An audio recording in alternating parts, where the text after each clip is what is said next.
The amount of heat produce in an electric circuit, जो electric circuit में heat produce हो रही है उस हीट को हम कैपिटल एच से लिख रहे हैं। और वो जो प्रोड्यूस हो रही है इलेक्ट्रिक सर्किट में वो डिपेंड कर रहा है किन किन बातों पर डिपेंड कर रहा है। एक करंट के ऊपर डिपेंड कर रहा है आई, कह रहा है रेजिस्टेंस के ऊपर डिपेंड कर रहा है आर, टाइम के ऊपर डिपेंड कर रहा है और वो है टाइम टी।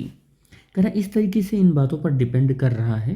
तो कह रहा है कि अब इस हीट को मेजर किया गया, if the error made in the measurement of the above quantity. अब हीट को जब मेजर किया गया इस क्वांटिटी से, तो कह रहा है कि जब करंट को मेजर किया गया तो इसमें 2% का परसेंटेज एरर आया, इसमें 1% का परसेंटेज एरर आया और इसमें भी 1% का परसेंटेज एरर आ गया, इसमें भी 1% का परसेंटेज एरर आ गया।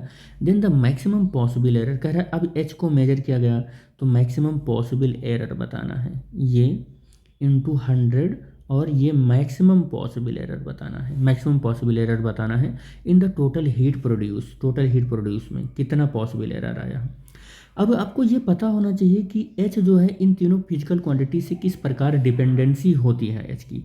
तो इनकी डिपेंडेंसी के लिए मैं फार्मूला लिख दूँ, इनकी डिपेंडेंसी के लिए ये फार्मूला होता है कि H is equal to I square R T, ये डिपेंडेंसी का फार्मूला होता है।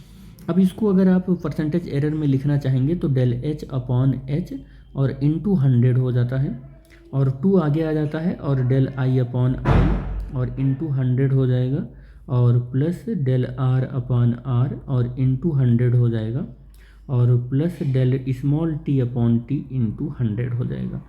और यहाँ पर कह रहा है कि इसका परसेंटेज एरर जो है वो 2% है, इसका परसेंटेज एरर कितना है 1% है और इसका परसेंटेज एरर कह रहा है कि कितना है 1% है।